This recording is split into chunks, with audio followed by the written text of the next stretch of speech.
যারা কুরবানি দিবেন নিজ হাতে জবাই করবেন। যদি আপনি জবাই করতে পারেন, নিজ হাতে জবাই করা উত্তম।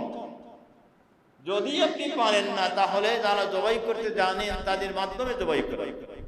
কুরবানির প্রাণী জবাই করার দোয়া হচ্ছে, প্রথমত যদি সময় থাকে তাহলে আপনি পড়তে পারেন যে ইন্নী ওয়াজ্জাহতু ওয়াজহিয়া লিল্লাযী ফাতারাস সামাওয়াতি ওয়াল আরদা হানিফান ওয়া মা আনা মিনাল মুসলিমিন আল্লাহুম্মা ইন্না সালাতি ওয়া নুসুকি ওয়া মাহইয়ায়া ওয়া মামাতি লিল্লাহি রাব্বিল আলামিন।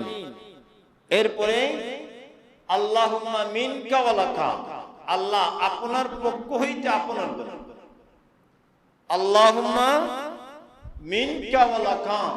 এরপরে বিসমিল্লাহি আল্লাহু আকবার বলে জবাই। এরপরে যাদের পক্ষ হইতে কুরবানি দিবেন, যদি সময় থাকে সুযোগ থাকে, তাহলে ওদের নাম বলে জবাই করার পরে ওদের নাম বলে দোয়া করতে পারেন যে আল্লাহুম্মা তাকাব্বাল মিন ফুলান ইবনে ফুলান, অমুকের বেটা অমুক, অমুকের পক্ষ হইতে আল্লাহ কবুল করে নাও, কামা তাকাব্বালতা মিন হাবিবিকা ওয়া খলিলিকা ইব্রাহিম আলাইহিস সালাম, যেভাবে তোমার হাবিব তোমার খলিল ইব্রাহিম আলাইহিস সালামের পক্ষ হইতে যাবে কবুল করেছো, ওইভাবে কবুল। খুব কঠিন কাজ নয়, নিজে জবাই করবেন। আর যদি নিজে জবাই করতে না পারেন, তাহলে মুস্তাহাব হচ্ছে আপনি সম্মুখে তাকিয়ে দেখা, অবলোকন করা, দর্শন। আরেকটি কথা হচ্ছে যে কুরবানির প্রাণী জবাই করার সাথে সাথে প্রাণ না যাওয়া পর্যন্ত চামড়া ছাড়ানো যাবে না। আমরা অনেক সময় দেখি যে আমার ভাই জবাই করেন, জবাই করে এবার পায়ের দিকে কাটা শুরু করেন, আবার রোগের মধ্যে আঘাত করেন।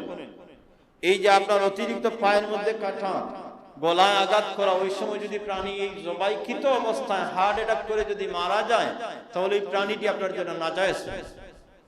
এই জন্য প্রাণ যতক্ষণ পর্যন্ত বাইর হবে না, প্রাণী নড়াচড়া যতক্ষণ পর্যন্ত বন্ধ হবে না, ততক্ষণ পর্যন্ত আপনি চামড়া ছাড়াতে পারবেন। সতর্কতা।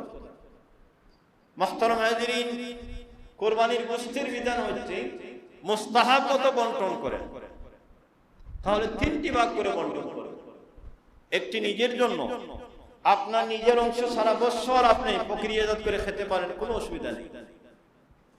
একটি আপনার আত্মীয় স্বজনের জন্য হাদিয়া দিবেন, আরেকটি গরিব মিসকিনের জন্য তাদেরকে দিয়ে দিন।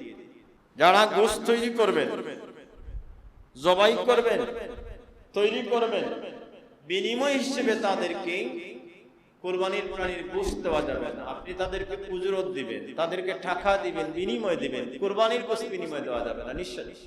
কুরবানির প্রাণীর চামড়ার বিধান হচ্ছে আপনি নিজে ব্যবহার করতে পারেন, তবে বিক্রি করে দিলে গরিব মিসকিনকে দিতে হবে।